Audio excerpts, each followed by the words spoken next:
ಶ್ರೀ ಕ್ಷೇತ್ರ ಧರ್ಮಸ್ಥಳದ ಧರ್ಮಾಧಿಕಾರಿ ಡಾಕ್ಟರ್ ವೀರೇಂದ್ರ ಹೆಗ್ಡೇರ್ನ ಪಟ್ಟಾಭಿಷೇಕದ 51ನೇ ವರ್ಷದ ಆಚರಣೆದ ಪೊರ್ತುಡು ಹೊಸತಾದ ಸಜ್ಜಿ ಮಲ್ತಿನ ಮಂಜುಷಾ ವಸ್ತು ಸಂಗ್ರಹಾಲಯ ಲೋಕಾರ್ಪಣೆ ಆತನ ಅಕ್ಟೋಬರ್ 21 ಕೇಂದ್ರದ ರಕ್ಷಣಾ ಮಂತ್ರಿ ನಿರ್ಮಲಾ ಸೀತಾರಾಮನ್ ಪ್ರಗತಿ ರಕ್ಷಾ ಕವಚ ಯೋಜನೆಗೆ ಚಾಲನೆ ಕೊಡ್ತಾರೆ.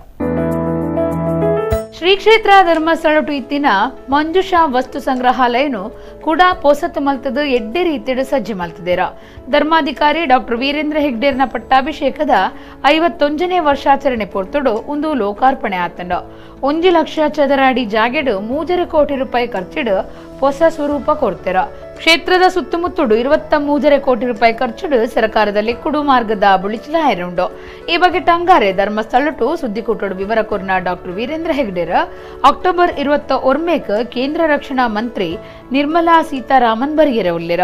ಗ್ರಾಮಾಭಿವೃದ್ಧಿ ಯೋಜನೆದ ಸದಸ್ಯರನ ಸಾಲದ ಕೂಡ ಕಟ್ಟುನೇಕ್ ಭದ್ರತೆ ಕೊರಿಯರೆಗಾದ LICದ ಒಟ್ಟುಗೂ ಒಪ್ಪಂದ ಮಲ್ತೊಂದುಂಡು. ಇಂದೆತ ಪ್ರಗತಿ ರಕ್ಷಾ ಕವಚ ಯೋಜನೆಗೆ ಮಂತ್ರಿಯರು ಆನಿ ಚಾಲನೆ ಕೊರ್ಪೆರ. ಕಿಂಜಪಣವು ಕಾಸು ಯೋಜನೆಡ್ ಬ್ಯಾಂಕರ್ದ ಸಾಲದ ತನ್ನ ಸದಸ್ಯರು ತೀರಂಡ ಅಕ್ಲಿನ ಸಾಲ ಕೂಡ ಕಟ್ಟರೆ ಒಂದು ಅನುಕೂಲ ಆಪುಂಡು. ಈ ಯೋಜನೆಡ್ 7 ಲಕ್ಷ ಜನ ಪ್ರಯೋಜನ ಪಡೆಪೆರೆಂದು ಡಾಕ್ಟರ್ ವೀರೇಂದ್ರ ಹೆಗ್ಡೇರ್ ಪಂಡೆರ. ಡಿ ಹರ್ಷೇಂದ್ರ ಕುಮಾರ್, ಡಿ ಸುರೇಂದ್ರ ಕುಮಾರ್ ಬೊಕ್ಕ ಧರ್ಮಾಧಿಕಾರಿಯರ್ನ ಮುಟ್ಟದ ಕಾರ್ಯಂತರಿ ಎವಿ ಶೆಟ್ಟಿ, ಲೋಕೋಪಯೋಗಿ ಇಲಾಖೆ ಇಂಜಿನಿಯರ್ ಮುಖ್ಯಸ್ಥರ ಕಾಂತರಾಜ್ ಸುದ್ದಿಗುಟ್ಟೊಡಿತ್ತರ. ಸುಮಾರು ಕಳೆದ 200 ವರ್ಷಗಳಲ್ಲಿ ಅಥವಾ ಅದಕ್ಕಿಂತಲೂ ಹಿಂದೆ ಇದ್ದಂಥ ಅನೇಕ ವಸ್ತುಗಳನ್ನು ಸಂಗ್ರಹಿಸಿ ನಾವು ಹೇಗೆ ಪರಿವರ್ತನೆಗೊಳಗಾಗಿದ್ದೇವೆ, ಹೇಗೆ ಪ್ರಗತಿಯನ್ನು ಸಾಧಿಸಿದ್ದೇವೆ, ಅದರ ಜೊತೆಗೆ ನಮ್ಮ ಕೆಲವು ಸಾಂಪ್ರದಾಯಿಕವಾದಂಥ ಭಾರತೀಯವಾದಂಥ ವಸ್ತುಗಳನ್ನು ಸಂರಕ್ಷಿಸಬೇಕು ಅಂಥೇಳಿ ಈ ವಸ್ತು ಸಂಗ್ರಹಾಲಯದಲ್ಲಿ ನಾವು ಅದನ್ನು ಸಂಘಿಸಿದ್ದೇವೆ. ನಾನು ವಿಶ್ವಕ್ಕೆ ಪ್ರವಾಸ ಮಾಡಿದಾಗ, ಬೇರೆ ಬೇರೆ ದೇಶಗಳಿಗೆ ನಾನು ಪ್ರವಾಸ ಮಾಡಿದಾಗ ಅಲ್ಲಿ ಅನೇಕ ಫಾಸಿಲ್ಸ್ ಪಳೆಯುಳಿಕೆಗಳು ಮತ್ತು ಅದೇ ರೀತಿಯಲ್ಲಿ ಅನೇಕವಾದಂಥ ವಿಷಯಗಳನ್ನು ಕೂಡ ನಾನು ಸಂಗ್ರಹಿಸಿದ್ದೇನೆ.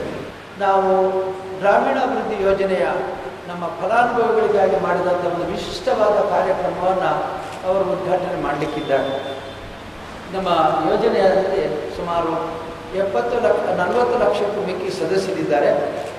ಈ ಸದಸ್ಯರು ನಮ್ಮ ಕಿರು ಆರ್ಥಿಕ ಯೋಜನೆ ಮೈಕ್ರೋ ಫೈನಾನ್ಸ್ ಸ್ಕೀಮ್ ಪ್ರಕಾರ ಬ್ಯಾಂಕಿನಿಂದ ಹಣವನ್ನು ಪಡೀತಾರೆ. ನಾವು ಧರ್ಮಸ್ಥಳ ಕ್ಷೇತ್ರದಿಂದ ಯಾವುದೇ ಹಣವನ್ನು ನಾವು ರೈತರಿಗೆ ಕೊಡೋದಿಲ್ಲ ಅಥವಾ ಈ ಫಲಾನುಭವಿಗಳಿಗೆ ಕೊಡೋದಿಲ್ಲ. ಬದಲಾಗಿ ಬ್ಯಾಂಕ್ ಟು ಬೆನಿಫಿಷಿಯರಿ ಅಂತ ಬ್ಯಾಂಕಿನಿಂದ ನೇರವಾಗಿ ಫಲಾನುಭವಿಗಳಿಗೆ ಈ ಮೊತ್ತವನ್ನು ಅವರ ಅವಶ್ಯಕತೆಗಳಿಗಾಗಿ ಕೊಡ್ತೇವೆ. ಕೃಷಿ, ವ್ಯವಹಾರ, ಸಾಂಸಾರಿಕ ಮತ್ತು ಬಂಡವಾಳ ಅಂದರೆ ಚಿನ್ನಾಭರಣಗಳು, ಮನೆ ಕಟ್ಟುವುದು, ವಾಹನ ಖರೀದಿ ಇತ್ಯಾದಿಗಳಿಗೆ